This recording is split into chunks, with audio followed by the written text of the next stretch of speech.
So before they leave, I just saw this. I could not believe it. Congress passed a resolution making it officially legal to kill hibernating bears. Yeah, this is a shocker, even for those of us who are cynical about what Washington is capable of doing and where it goes with some issues. You know, we heard a lot of talk about regulatory reform, right? That the Republicans were advancing the idea that they were going to disassemble regulations that were encumbering business, that were holding back jobs, that were stalling growth. Well, one of the first 10 issues that was part of the regulatory reform agenda was to undermine the United States Fish and Wildlife Service, which is a pro-hunting agency, Bill. Right. Yeah, they're a fish and wildlife agency. They've always been dominated by hunting interests. But the Fish and Wildlife Service imposed a rule that was years in the works that had tremendous support in Alaska to stop the use of airplanes to hunt grizzly bears on national wildlife refuges, to stop the use of steel-jawed traps and snares on national wildlife refuges to kill grizzly bears and black bears, and to forbid hunting wolves during their denning season and bears during their hibernation phase and in the spring after they've emerged from hibernation. So the Congress, as you know, because apparently there were not so many job-killing regulations, this was one of their first 10 issues that they went to. It was almost an entirely party-line vote. There were 10 Republicans who voted with the Humane Society on this and opposed this in the House. Yeah. In the Senate, it was purely party line. Every Republican supported this, and it shows just the fealty to the NRA.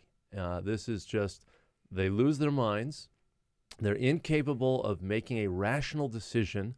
Again, I want to make clear, these are national wildlife refuges. The Congress declared this category of federal lands to protect wildlife. Yes. And they're doing the most unconscionable forms of hunting that regular sportsmen would never associate themselves with. No regular sportsman would hunt an animal from an airplane or snare a bear or bait a grizzly bear or hunt them during their birthing season. I mean, those are antithetical to common Good notions. Sportsmanship. Yes, to common notions of sportsmanship. That's why we had a lot of rank-and-file hunters in Alaska who were with us on this. But Senator Dan Sullivan of Alaska led this effort in the Senate. Don Young in the House, Don Young, who also wants to undermine the U.S. ban on the ivory trade because he wants to allow people to kill walruses in Alaska to trade in the ivory for the walruses.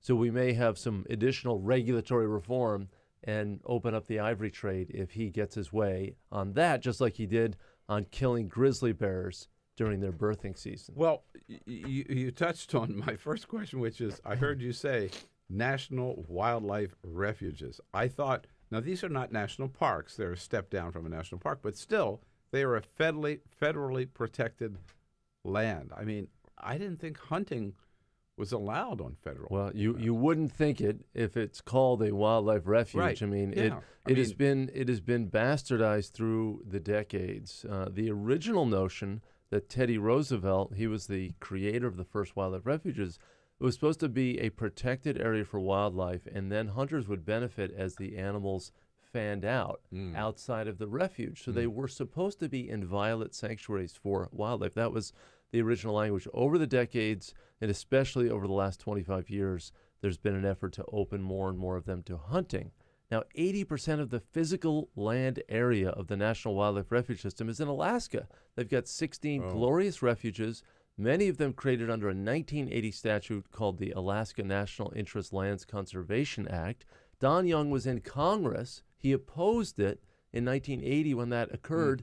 It was very clear that the U.S. Fish and Wildlife Service was supposed to have supremacy in wildlife management. It wasn't just to default to the states. And I think, Bill, this is the really insidious element of this, is that what the Congress did is it said the state can do anything it wants on national wildlife refuges. Now, the Congress created the refuges. Every year, the Congress appropriates hundreds of millions of dollars to the U.S. Fish and Wildlife Service to manage the refuges. But when they decide that, you know, the NRA wants something, they're just going to cede management authority to the states. It's a putsch. It's an overthrow of our federal land managers. It's a ridiculous application of states' rights thinking. It's not a state's right. Just like a state couldn't go into Yellowstone National Park which Yep, is a right. federally managed property with a national park, say we want to start hunting grizzlies. The National Park Service has supremacy, just like the Fish and Wildlife Service does.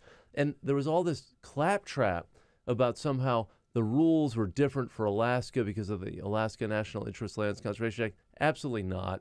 And Senator Tom Udall, whose uncle, Mo Udall, shepherded the bill through the Congress, went to the floor.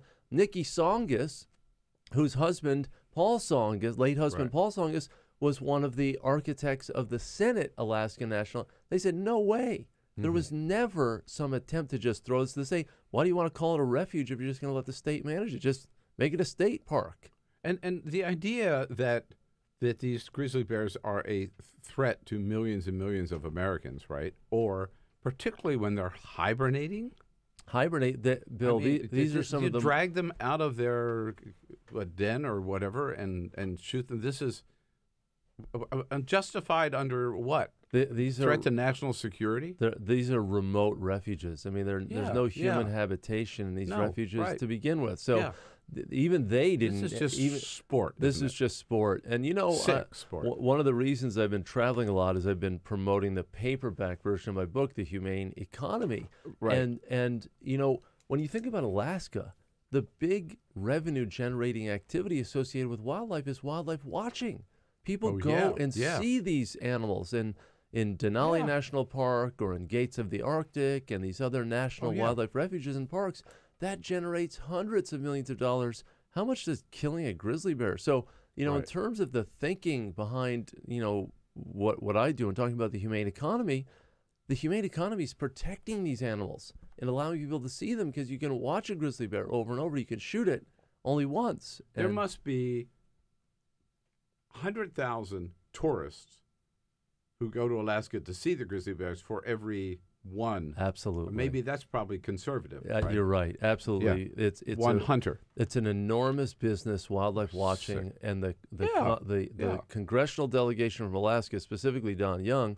I mean, he's just he just, you know, if he doesn't have an opportunity to kill something, then it's not valuable. Yeah. Wayne's book, by the way, The Humane Economy, a great book. We talked about when it first came out. It's now out in paperback. So if you didn't get the hardcover, now's the time to get the paperback, available wherever books are sold. A great read, and even gets into some of the future of our eating habits, which I have to get into you about again a little bit. Peter, you want to jump in? Yeah, well, I was just going to point out, you know, we've seen some of the photos of the Trump sons who are big game hunters, and there are some people in the Trump administration who are big game hunters, which frankly is a notion that I thought was sort of going out the door, this idea of hunting purely for sport and hunting big game purely for sport. But, I mean, the fact that they're going farther, making it easier and more legal for people to hunt these creatures is really upsetting. It is. You know, we had a huge moment of awakening across the world when the lion Cecil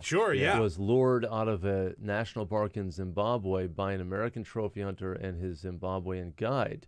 And we were outraged, you know, partly because he lured this animal out of a park. It was a much-studied animal. But it was also, he traveled thousands of miles just to kill an animal as a headhunting exercise. And, you know, part of his effort to claim the Africa Big Five, you get an award from the Safari Club International if you shoot a lion, a leopard, an elephant, a rhino, and a Cape buffalo. And there's this competitive hunting world where you shoot bears of the world, cats of the world, antlered game of the world. And when you think about this enterprise that the Congress, this new Congress with Republican control of both chambers, with the presidency held by a Republican, one of the first 10 Congressional Review Act measures they did, Congressional Review Act being a provision that came in during the Gingrich era, as you've talked about during this show previously, and it allows for an expedited review without hearings or any sort of proper oversight on the issue, and then simple majority vote, bypassing committee, get to the president, he signs it, only used once prior to this presidency. And now it's been used about 15 times, and one of the first items out of the gate was to allow shooting of hibernating animals on national wildlife refuges under the pretense of regulatory reform, that somehow this isn't, there's no business, there's not one job that's saved by this, there's not one dime that's protected. In fact, quite the opposite. As I said, you know, this is going to cause people to stay away from Alaska. It's going to diminish wildlife populations. I mean, Alaska's legislature passed an Intensive Management Act to drive down wolf and bear numbers in order to inflate moose and caribou numbers so more people can shoot them. Treating the state as some sort of, wild game farm, Right. if you will. Yeah, right.